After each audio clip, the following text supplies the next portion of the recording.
Good evening, hello, and welcome to session of final six, last six cranial nerves. And before we start, yes, definitely, this is a disclaimer which is telling that all the images whatsoever we are displaying, they are for pure medical training purpose only. They are for educational purpose only. And definitely they are not for entertainment and they are meant for mature audience. And especially it is for medical students. So definitely this is something which is very important for medical education, right? I need this clarification for some reason. Okay, so let's start with our today's session. Yeah, good evening. Okay, so yesterday we talked about first six cranial nerves, right?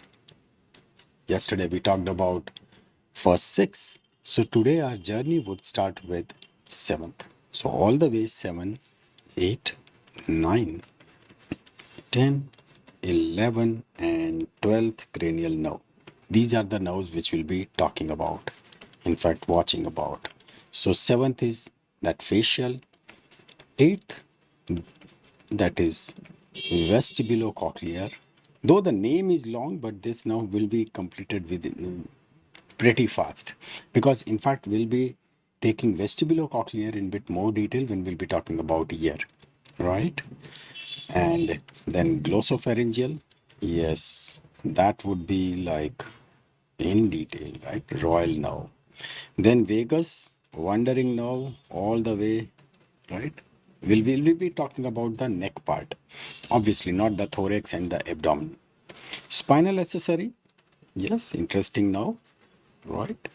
Spinal accessory. And finally, the hypoglossal. So important, right? So that is what we'll be talking about today. Plus, there would be a special section. In this, we shall be watching the sympathetic chain, right? This would be really, real quick. And plus, we'll be watching some important parts of cervical plexus. So that gives us lots of ground to cover today, right? Okay, so let's start with straight away our nerves. Now, first, let's orient. This is definitely this is an image, right? Graphical image, but this is for the orientation. Yesterday we saw six nerves, right? So though this is first one, right? Well, as such it is olfactory tract, right? Not the nerve, because it nerve is after the olfactory bulb and then when it goes through the cribriform plate. So let's write olfactory tract, right? Then this is definitely that optic one which we have already talked about. Then this is about those keywords, right? Which one is this? Third, right? Oculomotor. And the keyword was that it emerges between cerebral peduncles. So where are cerebral peduncles? Here are. So smart, right? These are cerebral peduncles. So this is oculomotor, right? Oculomotor. Then fourth one, that was trochlear, and trochlear was pretty thin now, right? So which was emerging from the side, and here it is, right? Here it is. So that is the trochlear, correct? That is trochlear. Then after trochlear, that was our guest of honor, and that was trigeminal, right? Along with trigeminal ganglia and everything. And finally, abducens, which was emerging right from the posterior part, right? Again, a delicate nerve, small nerve, abducens, right? So these are the nerves which we talked about yesterday. Today, we'll be talking about seventh nerve onwards. So obviously, it would be in the same order, correct? So that's the point where we finished. So this is the point from where we shall start. So this is 1 and this is 2, right? Two nerves we can see immediately, right? They are together. Yes, we remember that these two nerves, they are going together into internal acoustic meatus of petrous temporal, right? And then they were going into the canal. Yes, that's right. They are like facial, sorry, facial, and the vestibulo cochlear. Now,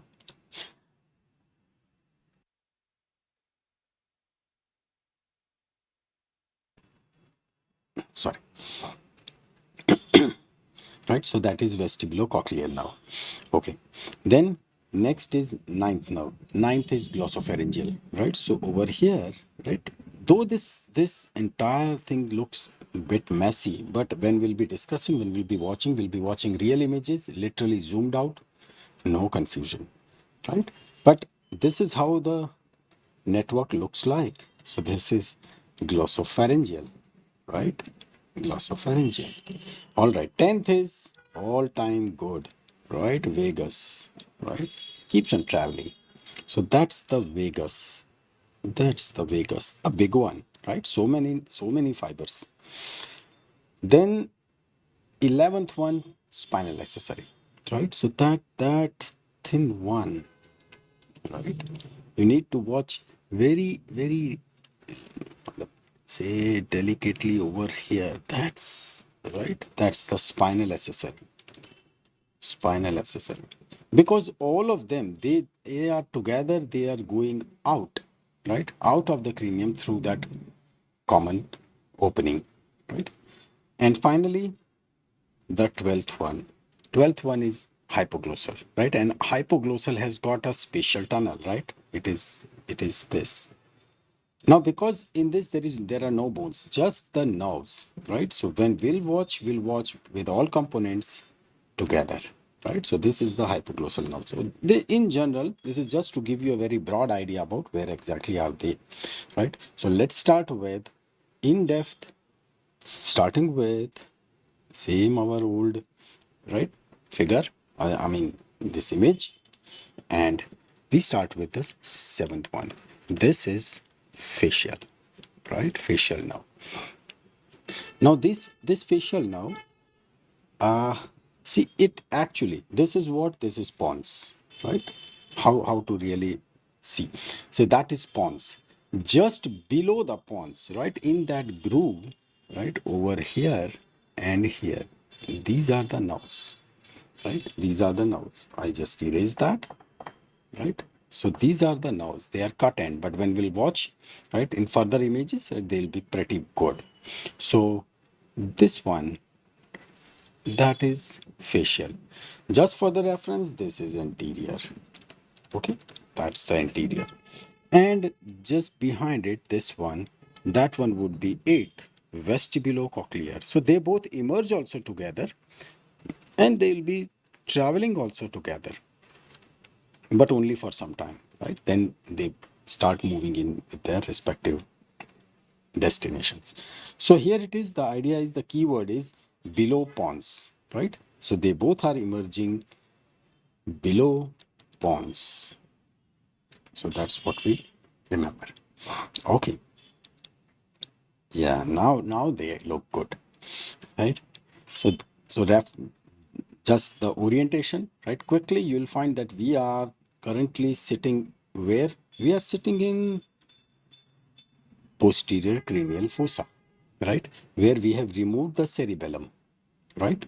And say cerebellum, right? Cerebellum that has been removed, right? It has been removed, and we see that there over here there are two nerves. One is here, one is here, right? This one is facial, this one is vestibulocochlear, right? Because this is what? This is petrous temporal. Good. Petrous temporal, right? That is petrous temporal. And this is the back portion slope of petrous temporal, right? And that's where it is going. Let's see. Still deep. Yes. Now this is zoomed version. So this is much better. And this is the what is internal acoustic meatus. Correct? This is internal acoustic meatus. And this is like a tunnel, right? And that's where this is facial and this one is vestibulocochlear, right? in the skull, right? This is the real skull. That's the petrous, and this is internal acoustic meatus, right? Internal acoustic meatus. Now, in this internal acoustic meatus, when we rotate the skull, right? When we rotate it, right? When we rotate, see this is where we actually see that there are three foramen, right? There are three foramen. That's for facial nerve. This top one, that is for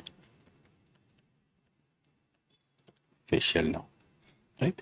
So facial nerve has got its own bony canal, and this canal is pretty tricky, right? It is pretty complex, and that's what we'll try to visualize, and we'll actually see that also, right? So this is the facial canal or the bony canal in which it will be traveling. And because this is pretty tricky, right, I'm deliberately writing it because you need to really visualize it, that how it really happens. Here, these two are for vestibular and cochlear divisions, right? We'll come to that, right? Because vestibulo-cochlear, it divides into one vestibular, second cochlear. Vestibular is for audition, cochlear is for the balance, right? So here it is. See, orient yourself. This is outside the skull, right? This is base of the skull. So we saw that in skull, it is pretty easy. Internal acoustic meatus, and they both enter. But when it's a matter to come out, right? Where exactly are we? Where this is the base, right? When this is the base, first thing first, we see that, see, this is mastoid process, right? This is mastoid process. Now, after watching so many images from so many perspectives, right, one thing is clear, that you'll be able to understand that what angle it is, right? If you really watch very carefully, right, this is mastoid process and this is also muscular mastoid process, correct? They both are mastoid process. And then in front of mastoid process, this is styloid process, correct? That is the styloid process. These are both process. And in between, there is one opening. This is the foramen, right? That foramen, very rightly said, stylomastoid foramen, right? What else name can be given, right? So this is between styloid process and mastoid process. So it is stylomastoid foramen. And it is via this stylomastoid foramen that facial nerve will come out, right? So facial, so we change the color and we just write this over here, that facial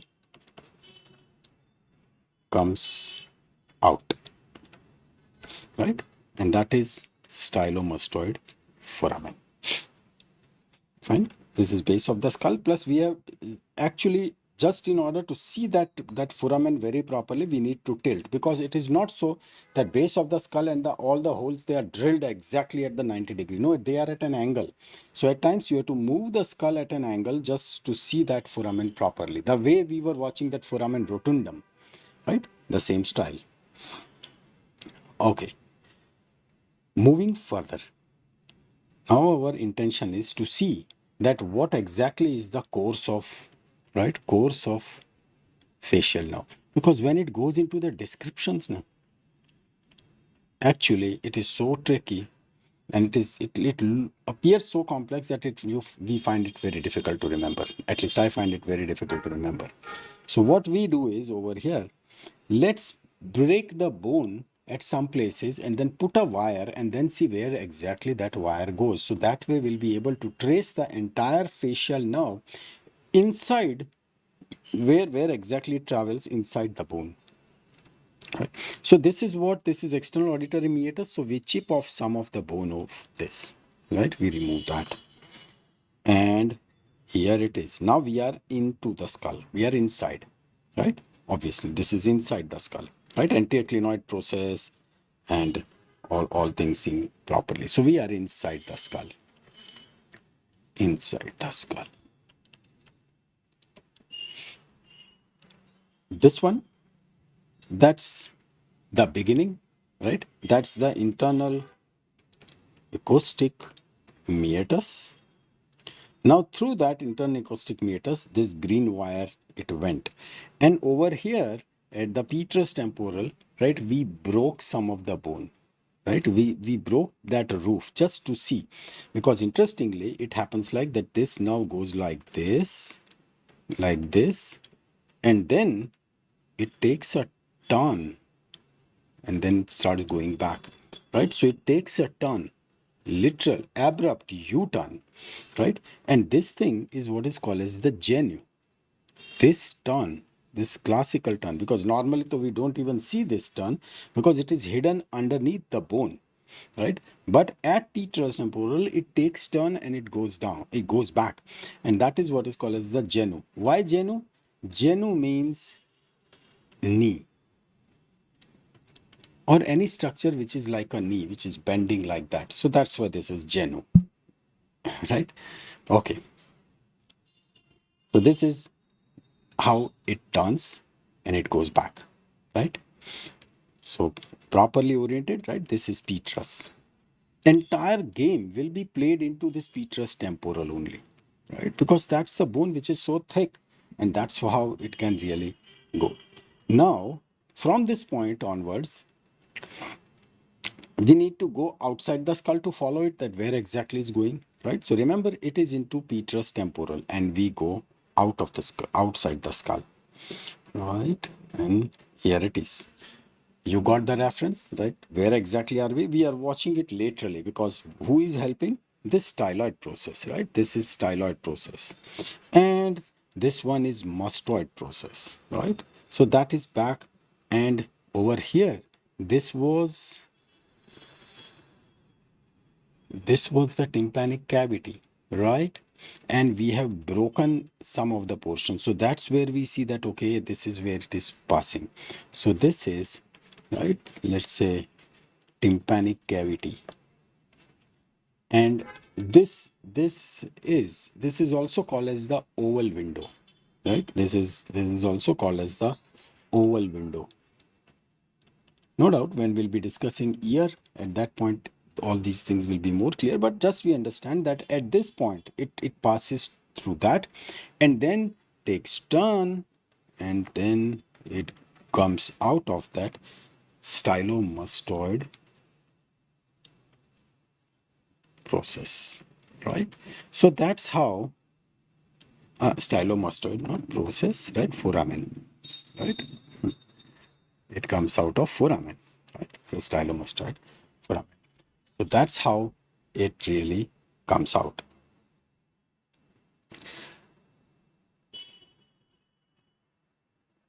Right. Now see, things are not that simple even during this course. In this course, that is this in entire hidden course, there are three important branches which give. So our today's session, right, that is like one for this nerve and one for that, the importance will be for one more nerve. Otherwise, the rest of the nerves, they will be pretty easy. Over here, why? Because we'll be drawing it, right? See, there are three important nerves, and these three important nerves, remember, they are into the bone, right? They are emerging into this hidden area. So first thing first, and they will also be traveling into their respective bony canals, right? So over here at genu, right, it would give one branch, and that thing, let's take red color, right, and that thing would go back, right? This is, now when it is going, this is going towards the petrosal. This is called as the great petrosal nerve. That is great petrosal nerve, which is the autonomic branch, right? So this is first now. The second one, where is it? Right now, with this, you immediately know that now we are outside the skull, right? So when we are outside the skull, into the middle ear, right? This tympanic part, that is the middle ear. So basically, simply speaking, this is middle ear, right? It is like middle ear.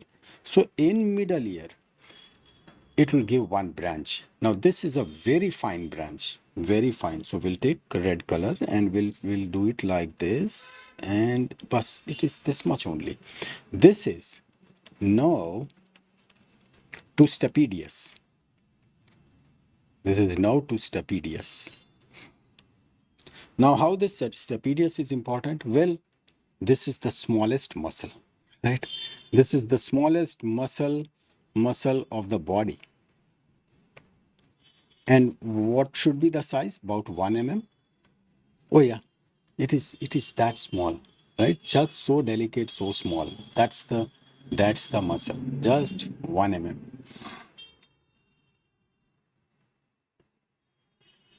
Same thing happened as yesterday.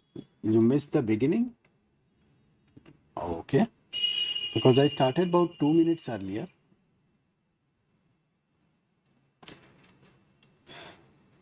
Anyway, luckily the whole thing is getting recorded, so you need to go back for that first part. Okay, but I don't know why it is happening. Okay, so now to stapedius, right? This is the smallest muscle of the body, smallest muscle. So this nerve is supplying to that stapedius muscle, right? Now things would be more interesting if you know a bit more about it, right? Now you know this is very easy. In fact, external, middle, and inner ear, right? That's how the ear is. And in middle there are three bones, malleus, incus, stapes, right? So it's like malleus, then that's like say incus, and over here it is a small hammer like, and that is the stapes, right? So these are the three bones, malleus, incus, and stapes. These are the three bones into our middle ear, right? The mechanism and everything is amazingly good, right? Because it is the vibration when it is picked up on a bigger surface plate, and then the whole thing is focused onto a smaller plate, so that intensity is amplified, right? All those things we'll be discussing when we'll talk about the ear, because there is so much of physics involved. Literally, when we say that why should we go for a good quality headphones, and what's the difference between those sasta headphone and a superb headphones? What's the difference? Yes, this is the reason, right? We'll talk about it. But in this malleus, incus, and stapes, right, there is a muscle. These are the muscles. This is the muscle, a small muscle which is connected to stapes, right? And similarly, there is one more muscle. I just remembered, right? That is also which is at malleus. That is tensor tympani, right? The tensor tympani, and this one is stapes. So it is the stapes which is supplied by that nerve to stapedius, which is a branch of, say, seventh cranial nerve, right? By the way, you remember tensor tympani? Yesterday we talked about it, right? Supplied by that nerve to pterygoid, right? You remember nerve to pterygoid, that nerve to pterygoid, and who was supplying that nerve to pterygoid? Those royal branches, right? Queen, right? Cranial nerve, number 5, right? And its mandibular division, right? So that was nerve to pterygoid, and its branch was supplying to tensor tympani. Nerve to pterygoid, obviously it was the medial pterygoid. Even the lateral pterygoid is also supplied by the same, right? The CNV3 only. That is cranial nerve mandibular division. Okay, so that's the nerve to stapedius, smallest muscle, right? And the next muscle, so this is number 2. We write 2 over here. And the third one, that's the nerve which we were waiting for. This one. And this is chorda tympani, right? Chorda tympani. You remember chorda tympani? Right? When it was the CNV3, right? Cranial now, fifth, third division, mandibular division. In that, there was a posterior division, right? Which was lingual now, right? Which was lingual now. And in that lingual now, we exposed that entire lingual now, and then we were very happy. We said, let's watch it from the start. And in the start, we said, see this chotisi nerve which is going up, right? That is chorda tympani, right? The chorda tympani, and it is the nerve which will be joined with the seventh nerve, right? We were watching that. But so that is the nerve. Why it is important? Because it is carrying, because this lingual will be going all the way to the tongue, right? And when it is going to the tongue, right, the anterior two-third of tongue, those taste sensations, they are carried by actually chorda tympani. So that is where it will join over here. So where exactly now the seventh is going? Seventh, right? This is seventh, which is exiting from the that stylomastoid foramen. Just before it is exiting, this chorda tympani takes, no, I'll follow my own path, right? And this branch is given. That will go all the way through the bony tunnels, right? Through the bony tunnels, and will meet and will join the lingual nerve, right? Lingual nerve. So that's the purpose of chorda tympani. That's how it really goes, right? Okay. Now let's see some more structures. For facial, you remember when we were discussing the parotid gland, we said that there are two parts of parotid gland. One is superficial, one is deep. So in during that discussion, we saw the deep part first. Then we said, let's put the facial nerve on it. So we put the facial nerve on it with its branches, right? Everything was properly designed, right? Everything looked so good. And then we put the deep part. So it means this facial nerve is passing between superficial and the deep part of parotid, right? Over here, our purpose is not to see parotid. So we have removed the entire parotid, right? All deep and superficial part gone, right? Because we really want to see now facial nerve in its full action, right?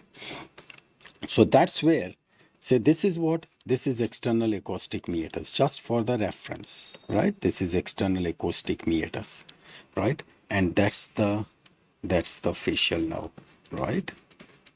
That's the facial nerve. And which muscle would be this? This would be sternocleidomastoid, right? That's the only muscle which it can be. And this belly, right? This belly, the shape itself is telling that it has to be digastric, right? And that also just near to the sternocleidomastoid, near this. So no doubt this has to be digastric, right? And in digastric, this is posterior belly, right? So that's the posterior belly. Okay. Now, when that is posterior belly, see how interesting it is. Just above over here, right? Over here, deeper, right? We feel the styloid process, fine. Then the external acoustic meatus, good. The deeper structure over here is styloid process, right? Styloid process. And just in between, that's the facial nerve. So this is for the orientation. Now let's dissect still further, right? Let's go deep. Over here, now we add those branches. See, those branches, all the branches have been added, right? So branches added. As such, facial nerve is doing what? It will supply all the muscles of facial expression, right? Simple as that. So this is so facial, right? What it does, right? Supplies muscles of expression. But that's it. So we need to see them. All these branches, but they are very nicely divided. Let's watch first this top one, right? So we give these numbers, they are just for our purpose, right? So this is temporal branches, right? All those small twigs, they will be giving supply to frontalis. Fair enough, right? It makes sense because that's where it is going. Then say this one, these two, right? Very rightly, they are called as orbital branch. So when it is orbital, so surrounding the eye, so it has to be orbicularis oculi, right? Orbicularis oculi. Okay. Then these are the branches which will be going for oral cavity, right? Oral, but this is for the superficial. So these are the buccal branches. So they will be going for orbicularis oris, right? Surrounding the mouth, right? Also, they'll be for muscles which are used in opening upper lip, right? So that was levator labii superioris, correct? Then for the smiling, we have to lift. So that is the zygomaticus major, right? And all those muscles which are surrounding it. Fine. Okay. Then you appreciate that there are few branches which are going over here, right? Near the mandible, right? Pretty marginal mandibular branches, right? So these are mandibular branches. So these mandibular branches, they will be going for obviously the lower lip. That's the only thing which is left out, right? So muscles of lower lip, and don't forget, it also supplies platysma, right? That muscle of anger, right? That muscle of anger. So that is platysma. So this is how it is supplied. One important thing which we'll now see, deliberate is the same image, right? But kept separately because we wanted to emphasize on it. It is this branch. It is this branch. That is the branch which supplies digastric, right? Now, we just saw, right? It supplies posterior belly, right? It is supplies posterior belly of digastric.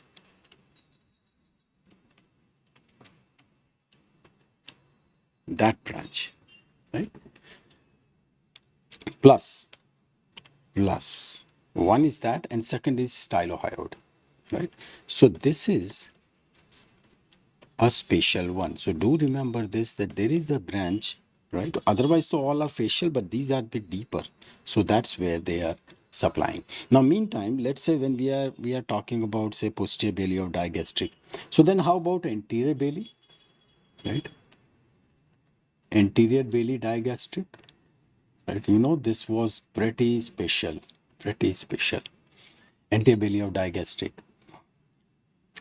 This anterior belly of digastric, that starts again that journey from CNV3, right? That is the mandibular part, correct? Mandibular part or mandibular division of fifth cranial nerve.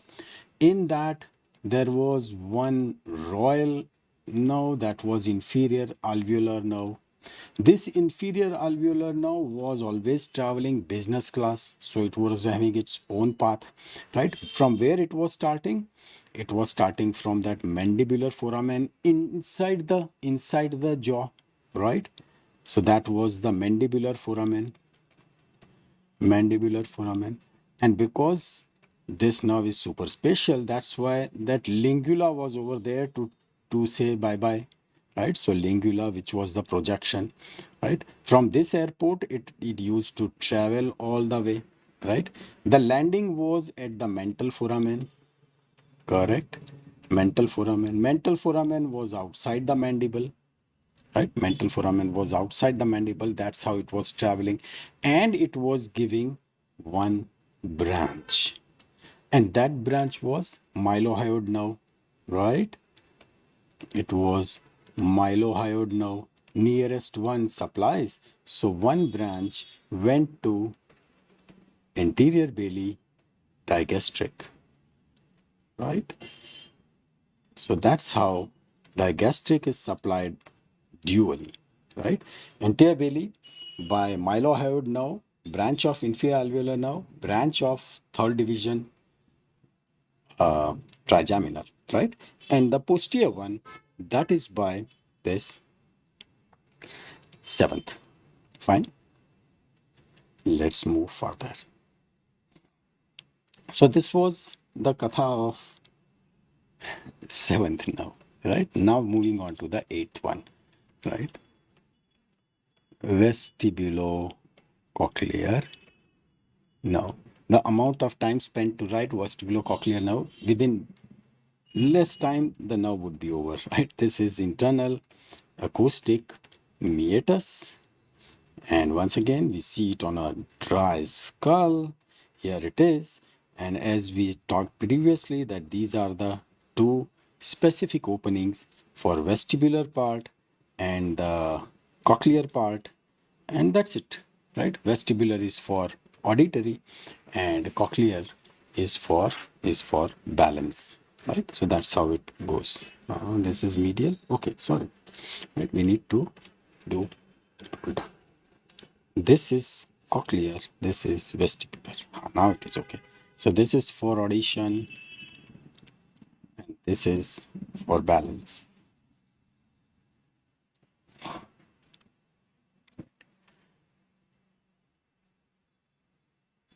So now we move on to next now. So that is now 9th, 10th, 11th and 12th. First we'll see them together, then what we'll do when we are discussing 9th, we'll sacrifice others so that we can crystal clear see that where exactly that now really goes. So here it is, this 9th one, right? That's the 9th one. Right? When you compare it with that original figure, you'll find things are pretty similar, right? But over here, we'll be able to see some of the extra things. The keyword would be they all emerge from the lateral aspect of medulla, right? Lateral aspect of medulla. That would be the keyword, medulla oblongata. So this is glossopharyngeal, right? Glossopharyngeal. Then this thick one, right? Thick one, vagus, because it has to travel all the way up to the abdomen, right? So it has to be having more number of fibers, right? This one, very smart, right? As it will be having so many roots. So this is spinal accessory, right? Spinal accessory. In fact, spinal accessory is the ulta now. It is emerging from all the way to C1 to C5, right? C to C5, and then passing through the foramen magnum, it is coming back into the cranium, and then along with 9, 10, it is going out, right? So that's how it is. So as such, it is telling you, oh, I'm coming from cranium, right? But it is coming from that cervical. Okay, and finally, this 12th, hypoglossal. Those shy fibers, they are hypoglossal, right? They are hypoglossal. So hypoglossal will be having its own canal also, right? It will be passing through that hypoglossal canal. A zoomed version, right? So things are much better. So this is 7, that's 8, right? And this is just, you can't miss. This is 9th, this one big one, right? That's 10th, right? And then all the way, this one is 11th. And those deep fibers over there, they are 12th, right? So that's how all of them, they are placed, correct?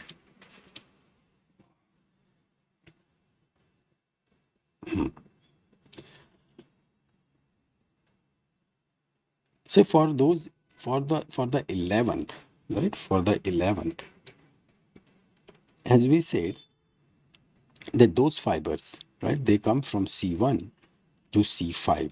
Now C1 to C5 means that is cervical, so it is definitely after the foramen magnum.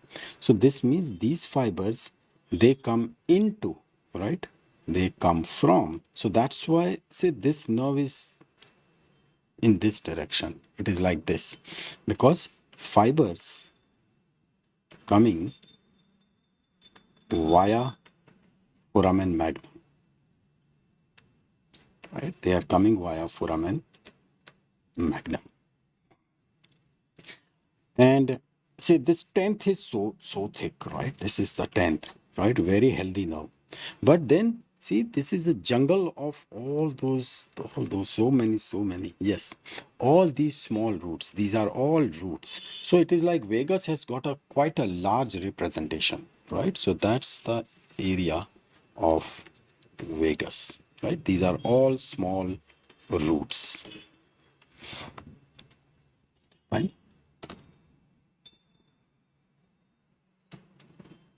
Okay. So that's where, see, this is how it is. That's where the 11th would start rising, right? And that's why this 11th, its proper name, it is not only accessory, its proper name is spinal accessory. Spinal accessory. No, that's the reason, because it rises above, right? And this one where we have tried to isolate it, right? That one. So that's 12th, hypoglossal. So now I don't think there should be any problem in identifying these nerves inside the skull, right? When from where they emerge. When you remember those keywords, it would be literally so easy because everyone has got their typical characteristics. See, spinal accessory has got the classical direction. Vagus, so you just can't miss because of its strength, right? Hypoglossal, typically alone nerve, and which is going in its own hypoglossal canal, right? It would be going into, we'll see that. So it will be going into hypoglossal canal, right? Not via, but it should be into. It will be going into hypoglossal canal. And then this one, right? That's the only which is left out. So that is number 9, right? Glossopharyngeal. And otherwise this 8, 7 and 8 that we have already seen, right? Because of their classical internal acoustic meatus. So things are pretty settled, right? This is 10th, right? This is 11th. So all done. Yes, that's the jugular foramen, right? This is the jugular foramen. And it is this jugular foramen which will be giving passage to 9, 10 and 11. During osteology, when we were learning the bones, at that point we just said that okay, 9, 10th, 11. But at that point we said that the moment we'll put the brain and we'll start watching how the nerves are coming out, it would be crystal clear. You don't have to even cram it, right? Then there was one more, that was hypoglossal canal. Hypoglossal canal, which was just hidden underneath. So it is actually over here, right? If we really tilt the bone slightly, we should be able to see that. So let's do it, right? Here it is, right? As we tilt the bone, opposite side, the torch has been kept. So we see the light which is coming over here, and this one is the hypoglossal canal, right? That is the hypoglossal canal. Hypoglossal nerve will be passing through that. From where it will emerge, what would be the branches? Yes, we'll see that, right? And meantime, this is the jugular, right? Jugular foramen. Now let's watch from the outside part, right? So here we are outside. Orient yourself once again very properly. This is like outside, and obviously this is base, right? When it is base, first thing first, we'll see that this is mastoid process and this one is styloid process, right? Fair enough. So stylomastoid was behind, right? That was behind. Okay. This is, we are talking about front. So this big opening, this is jugular foramen, right?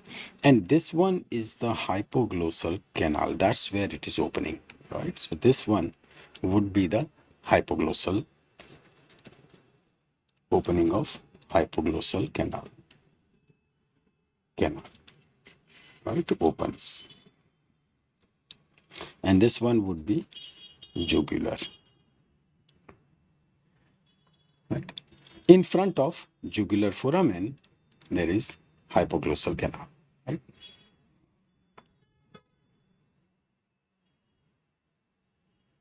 Okay. All right. So same thing, just for the orientation, right? That's the anterior, and then that's the posterior. Now to this, we add. What we are watching is, till this point, either we were watching it in the form of images, right? Now this is like with all the structures, everything is there, right?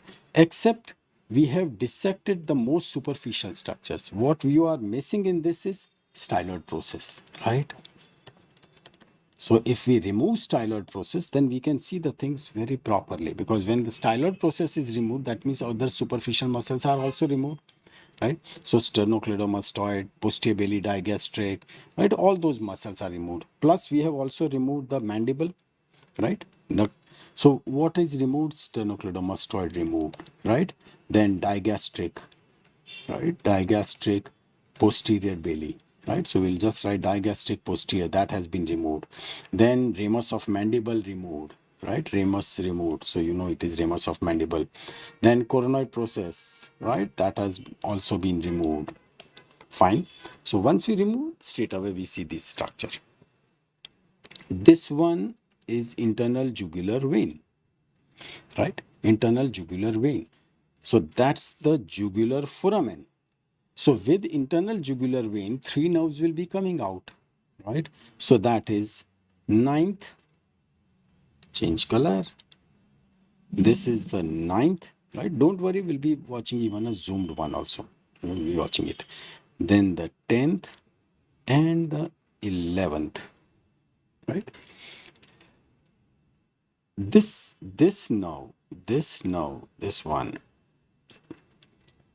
that is hypoglossal, right? It will be coming out from hypoglossal canal. So here things are a bit mixed up, but as such it travels and it goes over here, and that's from where it emerges, right? So right now, in order to avoid confusion, we remove that. So this is one. Let's orient ourselves again bit properly, right? So this is ninth, right? That is glossopharyngeal. This one is 10th. Which one? This thick one, right? Thick one. Look at the thickness. And then the moment you see this thick now, immediately you'll find that this superficial one, it is a different one, right? So that's the vagus, right? This is the very easy. Spinal accessory, because as such, spinal accessory will be traveling so much, right? All the way doing so much of dhamal, right? From C1 to C5 and then going into the skull via foramen magnum and then coming out with these other friends and then going all the way back just to supply two muscles, right? Just to supply two muscles. So that's okay, right? And this one, that would be the 12th one. This would be a real gold, right? The hypoglossal, and very cooperative now. So we'll see that how it really functions. Okay, so this is how the distribution is. Meantime, we see one more structure, yes, over here, right? That is artery. So this is internal jugular vein. So this is internal carotid artery. Now today we won't be keeping very much affection on these arteries and veins, right? Time to time, mercilessly, we'll keep on sacrificing them because our main focus is on nerves. Okay. So here it is. This time we are adding something extra because now our focus is cranial nerve 9, right? The glossopharyngeal. Now for glossopharyngeal, we say that this is a sensory nerve. This is a sensory nerve. It means it will be taking part into all those sensations. So first, let's again orient. This is easy, internal jugular vein, right? Regarding the muscles, see from where it starts. This is ninth, right? So that ninth, when it starts all the way, this one would be what? Say this muscle, this muscle. This is the region of pharynx, right? So from the top, right, this would be the stylopharyngeus, right? It would be sorry, stylopharyngeus muscle. So this one, as it goes down, right, as it goes down, this one, right, it enters into the wall of pharynx, right? So over here, how will you describe it? That it travels along stylopharyngeus, right? And then over here, this is in pharynx, there was superior constrictor, correct? And then there was middle constrictor, right? And after that, there was inferior constrictor, right? That's how the pharyngeal wall was formed. So this enters the wall of pharynx between superior constrictor and middle constrictor, right? That's how it enters. So over here, because this is very important point, so we'll write enters pharynx or the pharyngeal wall, right, between superior constrictor and the middle constrictor. So that's how it forms. And as we said that this is sensory. So what it would do, it would say that, okay, I'll take care of taste sensations, right? Taste sensations to posterior 1/3 of tongue. Posterior 1/3 of tongue, right? Now this is a good, now it will say why not anterior 2/3, right? It'll say when the distribution was going on at that point, trigeminal took it over, right? So now you remember that this anterior 2/3, in fact, we just talked about, right? Anterior 2/3, that is by that lingual nerve, right? Two nerves, they were coming. One was that inferior alveolar, right? And then another, this was the lingual. So this lingual, that will be, that is what will be going, and it will be going for that anterior 2/3 of tongue. But what about these fibers? Well, those fibers, they will be carried out by chorda tympani, right? Chorda tympani. And then the cranial nerve number 7, that would jump on that, okay, now onwards I'll take over, right? So that's how the anterior 2/3 mamla was over by those higher nerves, senior nerves, right? This we are talking about ninth nerve. So ninth nerve will say, okay, only this posterior 1/3 is left out, so I'll take care of it. So that's how they really do the work, right? Interesting.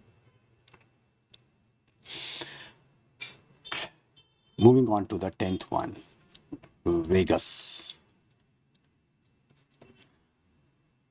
Vagus means someone who is wandering, right? How appropriate name, because vagus is wandering, is moving all the way from the neck to thorax to abdomen, goes everywhere, right? But its main function is rest, eat and rest, right? So that is parasympathetic, right? So that's what it supplies to thorax and upper abdomen, right? Parasympathetic functions. It has some function even in the neck also, and that is for the pharynx and larynx, right? That is for the pharynx and larynx, and that is very interesting. So those motor functions,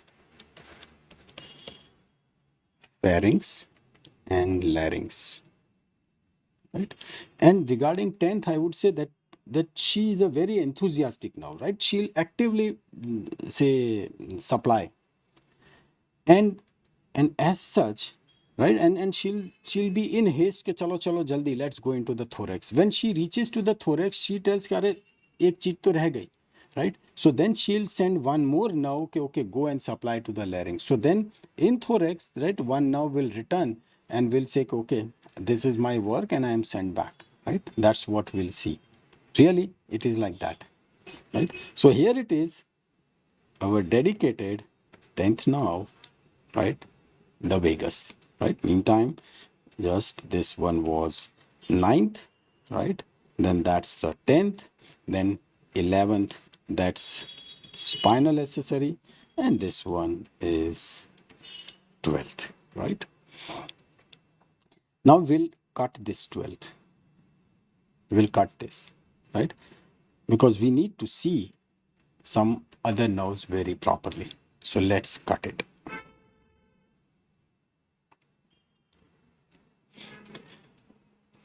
This is vagus. And when we trace it up, we find that there is thickening. This is thickened. And this thickening is because of ganglion, right? This is because of ganglion. So meantime, this is internal jugular vein and this is internal carotid artery, and the vagus is royally passing in between, moving further. Now we take this internal jugular vein on one side, right? We just take it on one side, right? We just pull it so that we can see this vagus bit more properly. So that's how the vagus is, right?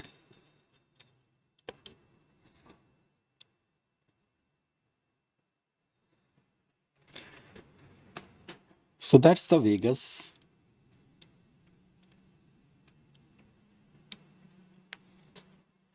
And it goes down into, this is what is called as the superior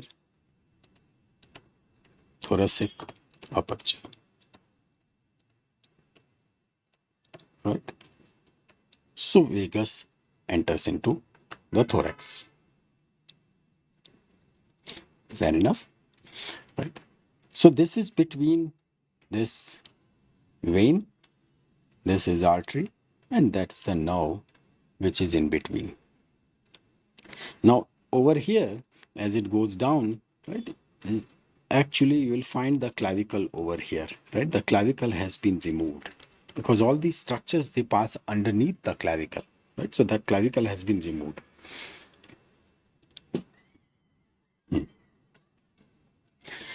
Now we start with the branch, right? The importance of this vagus in neck, right? In neck.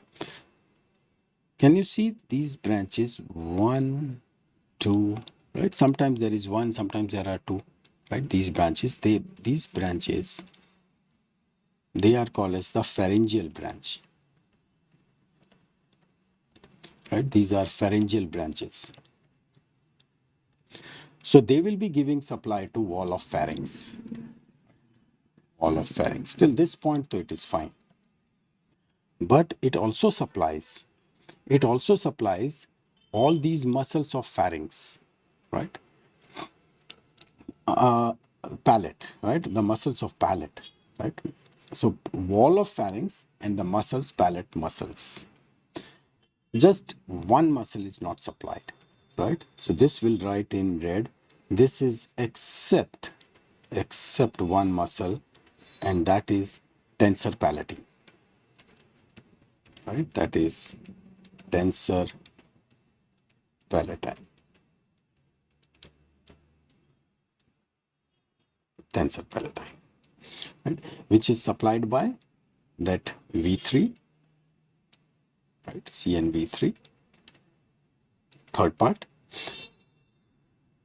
If we talk about those muscles of palate, right? Which muscles are there, right? See, that was easy, right? The muscles which was from the palate to tongue, so it was palatoglossus, right? Palatoglossus.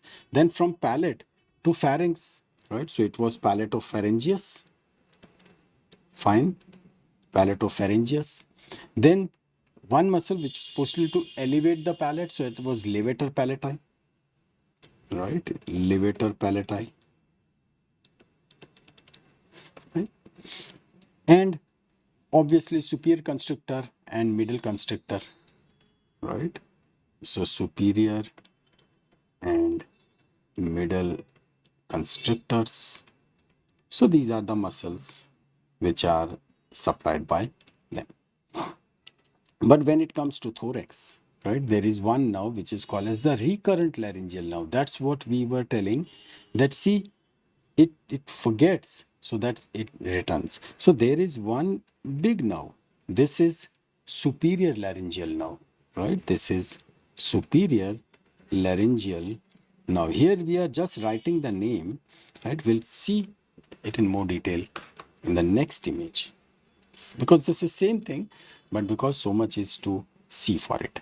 Now see, this is dedicated superior laryngeal, right? We are talking about vagus, right? And these are the nerves which are given in neck. So it goes down, right? It goes down and goes towards the hypopharynx, right? It goes towards hypopharynx, right? It is going down. Now as it goes down, there is something so fabulous, so fabulous. Now see, today's entire session, if there is anything where you have to understand properly, it is this image. You will be very happy with yourself. See what is happening. Where exactly are you? I'll draw just one line and then you will find that yes, this is fine. Say this is a very familiar shape, right? This one, this one, this one, this one, and all the way it is going like, I will draw like this, and then there is something over here, right? And then there is something over here. Now looks familiar, right? And it goes like this, it goes like this. Looks familiar? This is hyoid, right? This is hyoid bone. From the shape only, it is easy to say that this is thyroid cartilage, right? Thyroid cartilage. And just underneath the thyroid cartilage, there is cricoid cartilage, right? Cricoid cartilage. All good, right? Between thyroid and hyoid, well, there is a membrane, right? So we said that that is called as thyrohyoid membrane, right? That is the thyrohyoid membrane. But so that superior laryngeal nerve is this. That's the superior laryngeal nerve, right? This superior laryngeal nerve, which is in branch of vagus, it comes over here and it gives branches, right?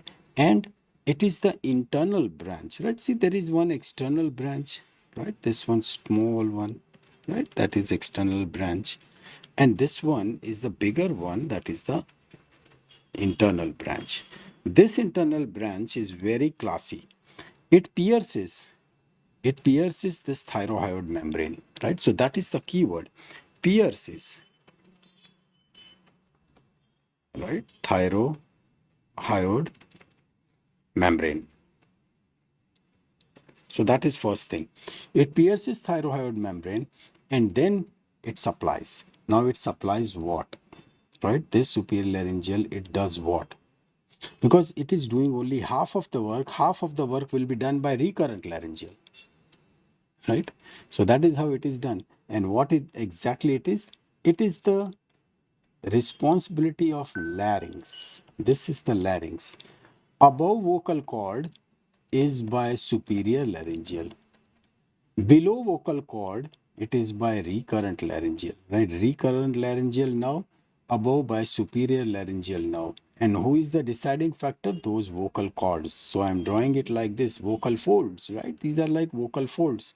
So larynx above the vocal fold, that is by superior laryngeal nerve. And we'll see that how recurrent laryngeal nerve is taking care of the lower half, right? This is the upper half, this is the lower half, and these vocal cord, right now you might remember, I'll just write down.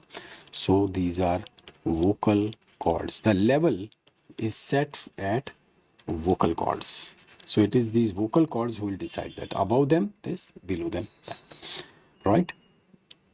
Plus one more thing, plus this is like a star thing. Between cricoid and thyroid, there is one muscle. There is one muscle, cricothyroid, right? That's the muscle, right? This is the muscle, cricothyroid. So, was that cricothyroid is by this nerve. That is by superior laryngeal nerve, right? Now, if you recollect, we wrote so many things over here, right?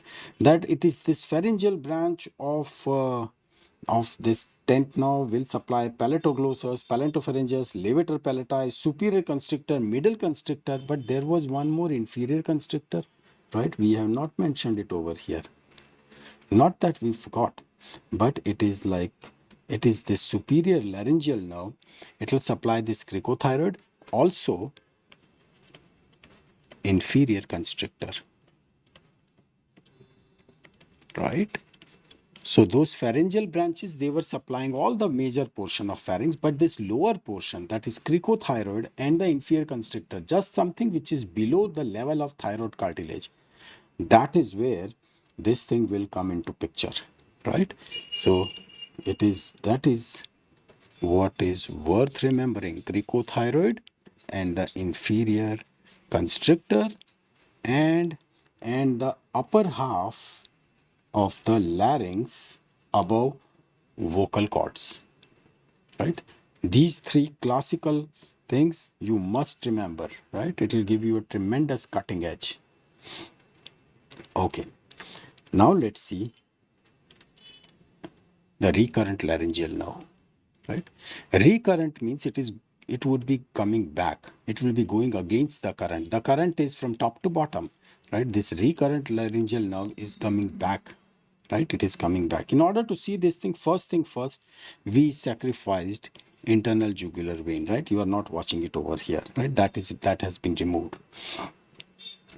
This is a big one, right? That one, common carotid artery, because this common carotid later on gives external internal, right? Now we are just watching at the depth, right? Over here, right? You can watch subclavian. So this is the vagus. This one is vagus. So vagus, as we were watching, it is in close association with internal jugular, right?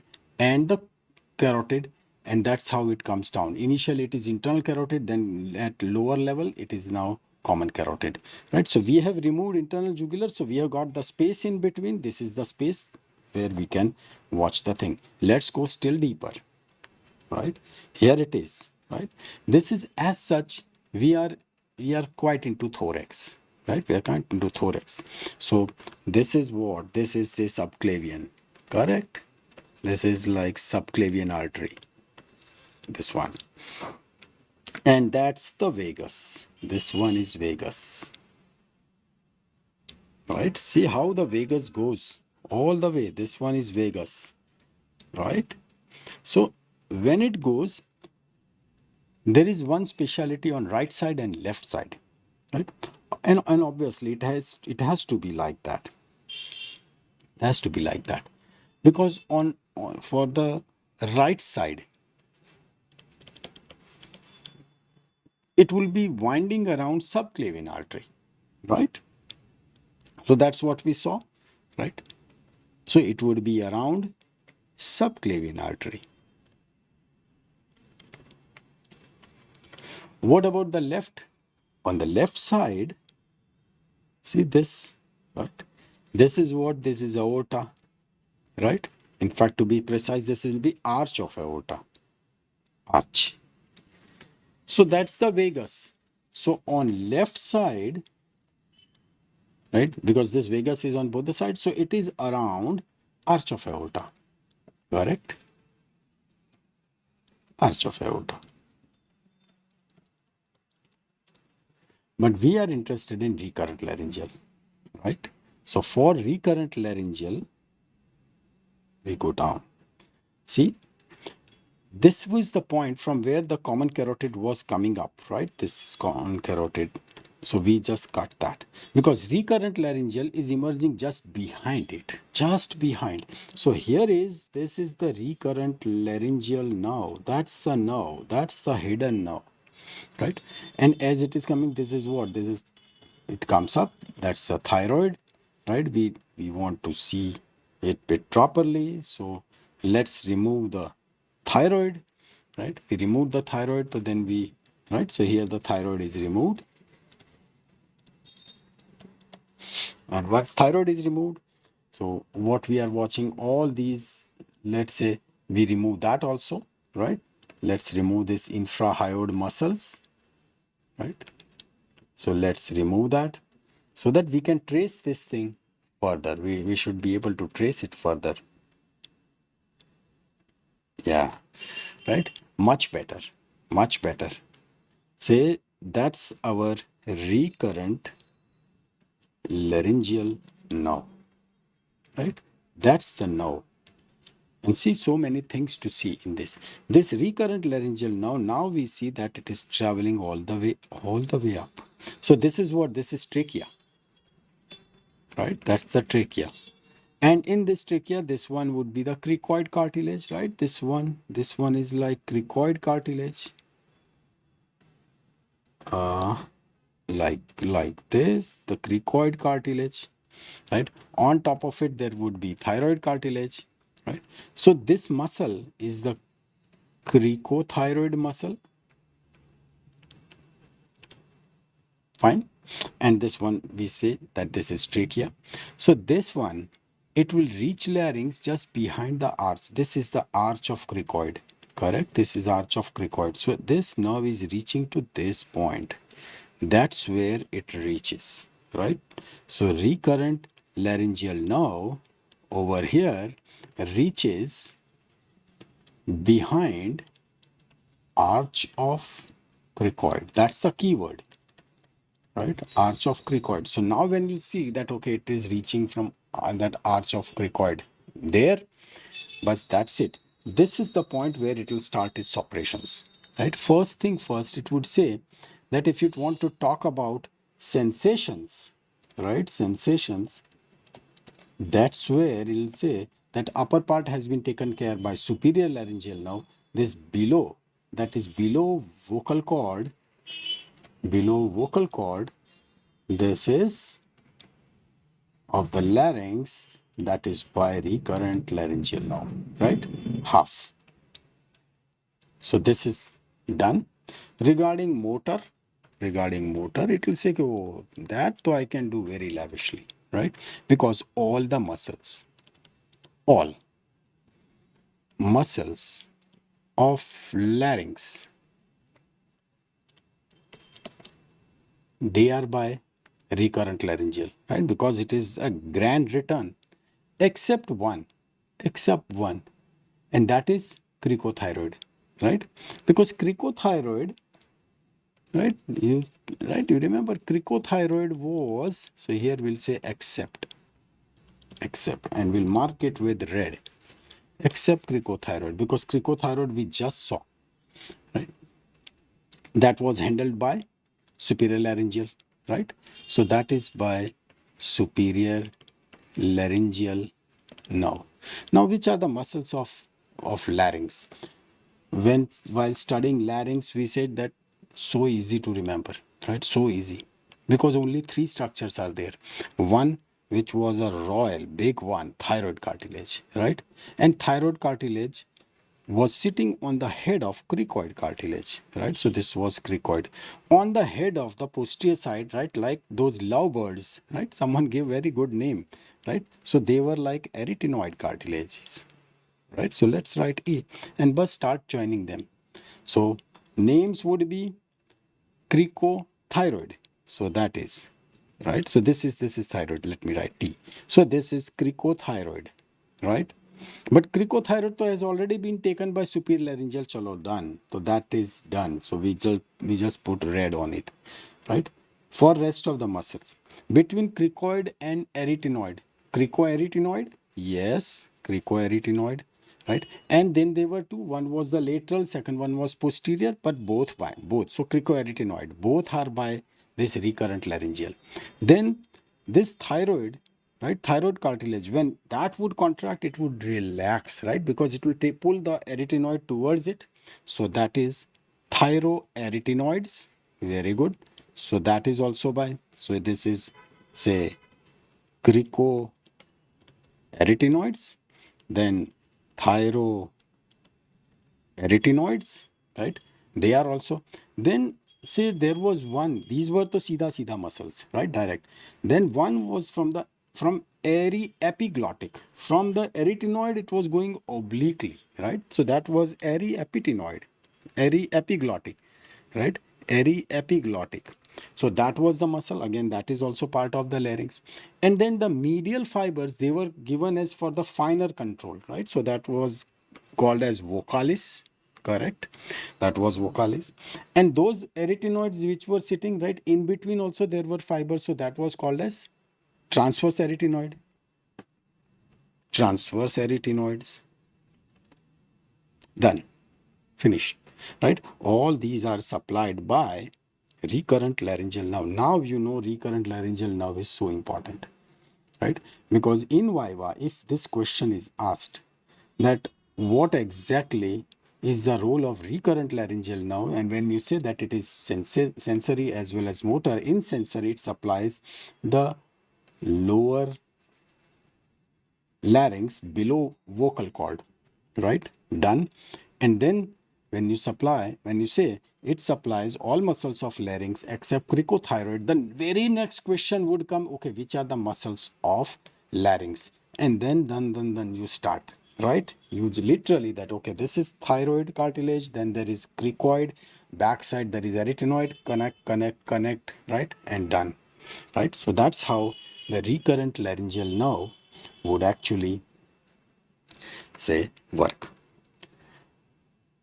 Bit of heavy stuff, right? So that's why God said that chalo, this is 11th now, right? This is accessory, right? To be precise, it is spinal accessory. Okay, this is pure motor, right? And even after traveling so much, it is doing just one simple work, right? Supplying only two muscles.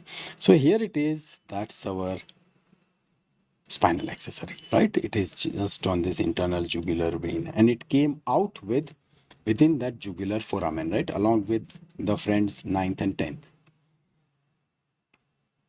And here it is as it comes out, right? Here we have done the ulta kam. In this, we just watch the nerve. Actually, it is not superficial, right? There are muscles on it. So here it is, the first muscle, right? Shape itself. Now I need not even tell this name, right? You know it so well that its shape itself, this is like a belly and it is posteriorly situated. So this is the posterior belly of digastric, right? Posterior belly of digastric. All right. And the nerve is emerging right over there. But then there is a bigger muscle on it, right? And that muscle is this one, sternocleidomastoid, right? So this is where this nerve comes out, right? It comes out. This one is splenius capitis, right? This is splenius capitis. And we have actually cut this, right? This trapezius, right? That's the trapezius. But so these two muscles, this one and sternocleidomastoid, they are supplied by 11th. So 11th, that is, it supplies, right, sternocleidomastoid and the trapezius.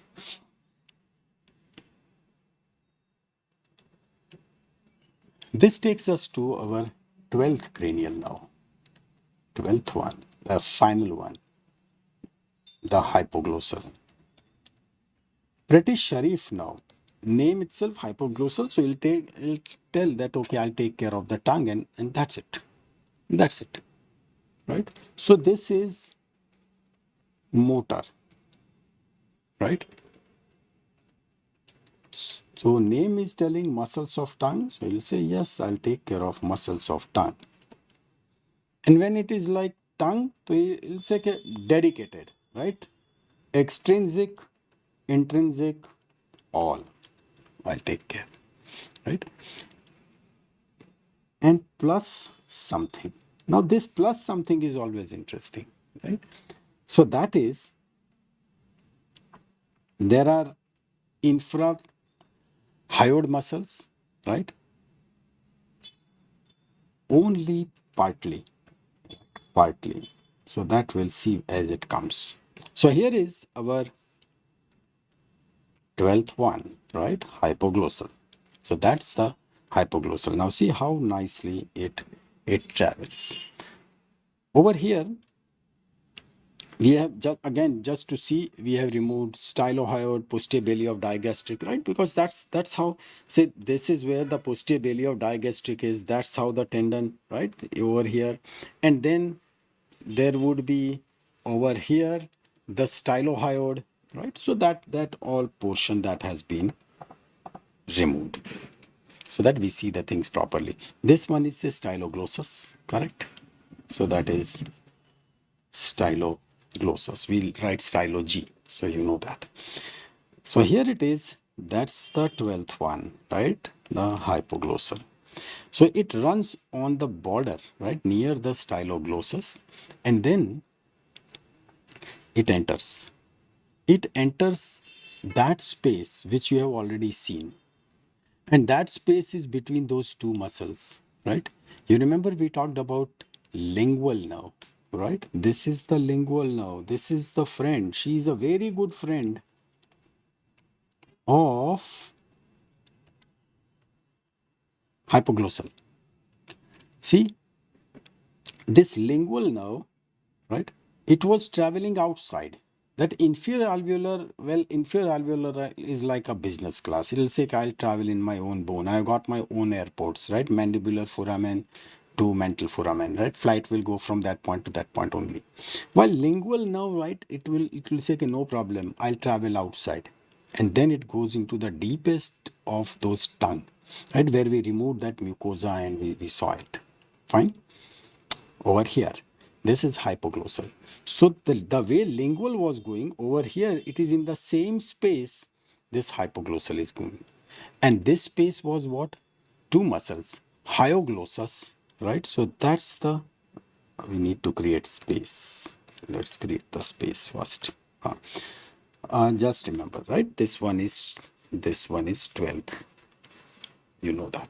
So here is one muscle and here is another muscle. That one would be medial, this one would be lateral. So this is like hyoglossus. That's the tongue. So that is medially situated, right? So this is medially. Laterally, it is mylohyoid. Mylohyoid. So that is laterally.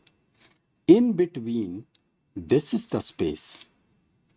This is the space, right? And it is in this space where the lingual would be traveling, and this is the space where hypoglossal will be traveling, right?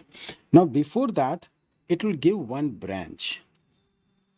This branch is going down, so anatomists thought that let's not increase the load by giving new names. So it is just called as descending branch, right? How sweet, right? It is just a descending branch of hypoglossal. Okay, so moving further. So here it is. That's what it will go into this space all the way, and it would supply muscles of tongue, right? Including intrinsic. So all those longitudinal, transverse, right? Those. Plus it will also supply geniohyoid. Geniohyoid, right? Now see what happens in case of, say, that descending branch. Now that is superb. That is so good. This descending branch, right? This descending branch, and you will find that such a nice one and still not given any special name. So this is the descending branch, right? As we zoom out, right? Not zoom in, but we zoom out. See this. So that's the descending branch, right? So we'll draw it like this: descending branch. So fibers are from C1. Since there is one more which is coming from the other side, right? So that is also from C2, C3. These are also the branches from C2, C3. They both meet at this point and they form a loop, right? A loop is formed. This loop is called as, now comes the new name, right? This name is ansa cervicalis,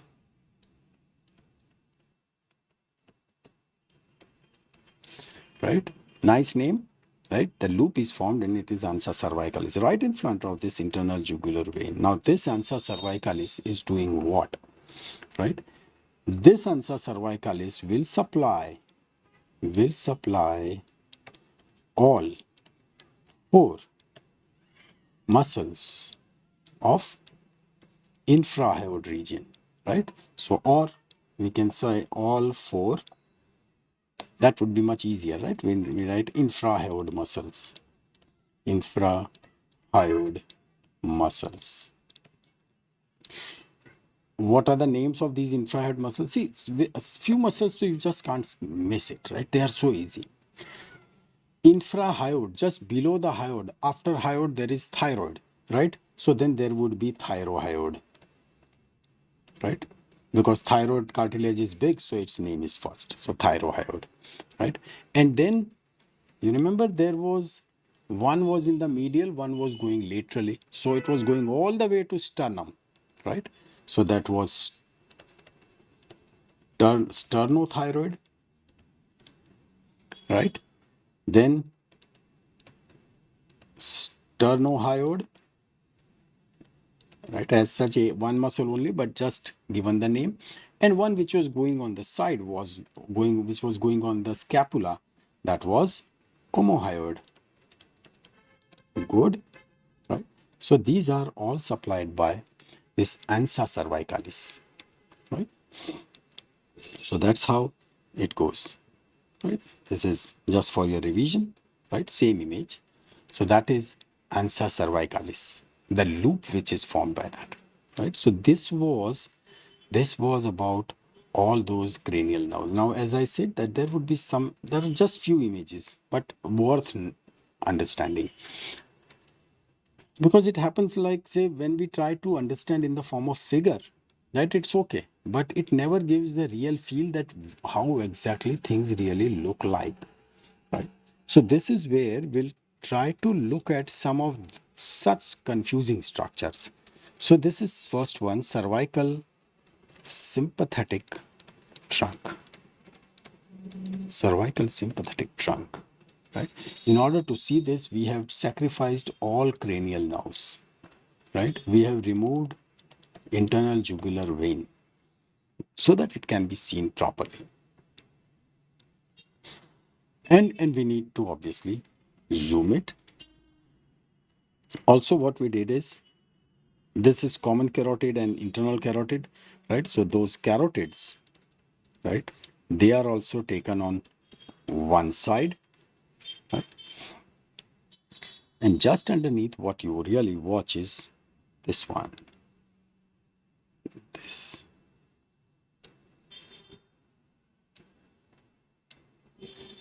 That is cervical sympathetic trunk.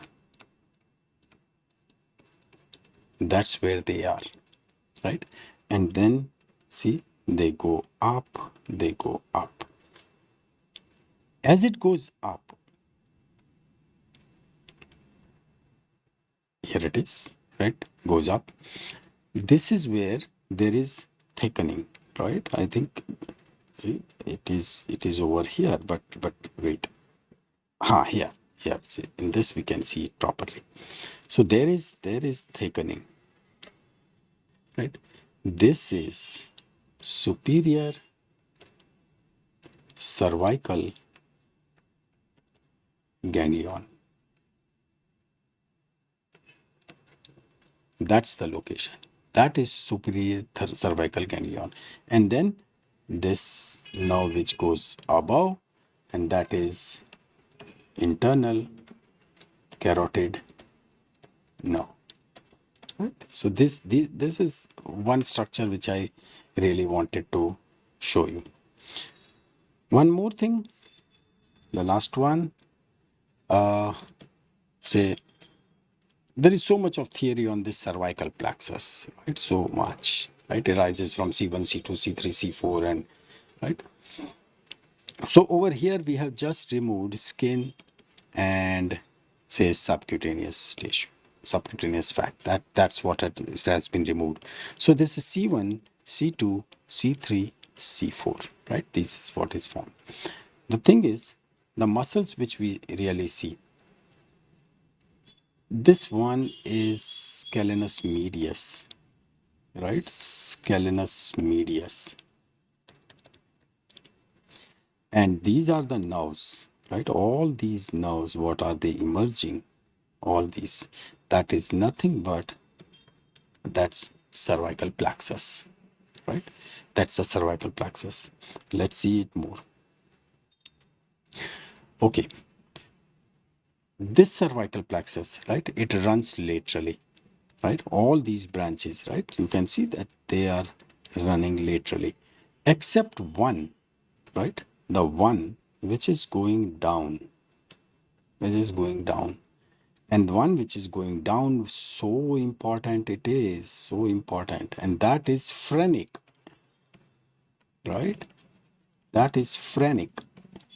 And phrenic, when it goes down all the way, why it is going down? Because it will be supplying diaphragm, correct? Diaphragms. That's why it is so important, right? One more, right? Say this is this muscle, this is scalenus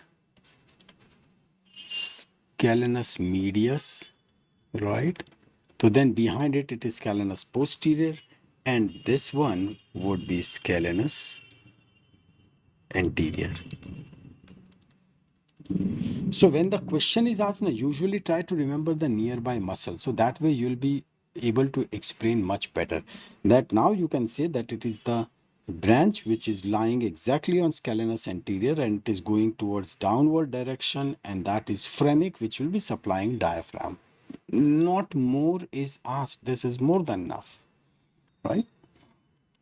Okay, let's see slightly more, right? You have encountered all these nerves, all, right? So these nerves which are, right, which are going like this, they are supra, and that's the clavicle. So clavicular nerves, supraclavicular nerves, right? So those which will be taking care of then upper chest and shoulder and everything, right? This one, this muscle, right? It is sternocleidomastoid, right? And so many branches they are coming out of that posterior border, right? One of them we saw this supraclavicular. Then there is one branch which is going up, this one, right? And then there is one branch which is over here, that also is going.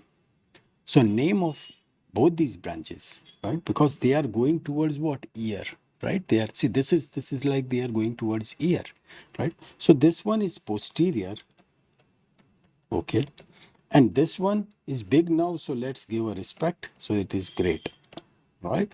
Both of them, they are auricular. So this means they will be taking care of the ear. True, you were right, right? If that's the ear, the anterior portion is by great, and the posterior portion, that is by posterior, right? That is by posterior, and this anterior by great.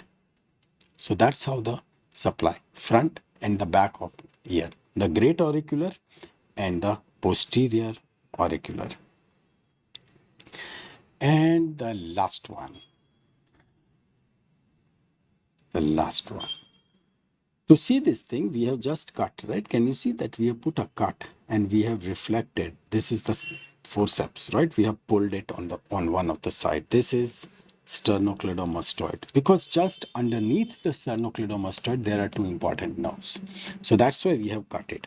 This one which we see over here, right?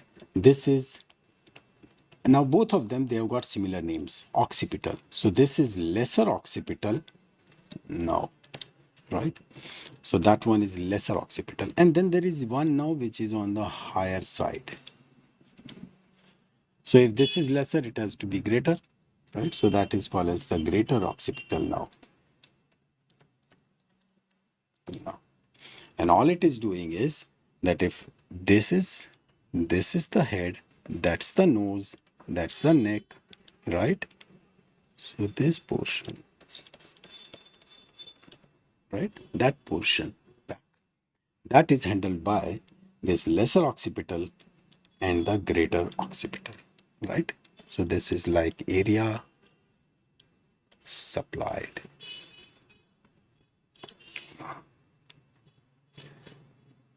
So that's it for today, right? So thank you so much. And I'm putting this into our shared folder, right? And take care and see you soon. Bye bye.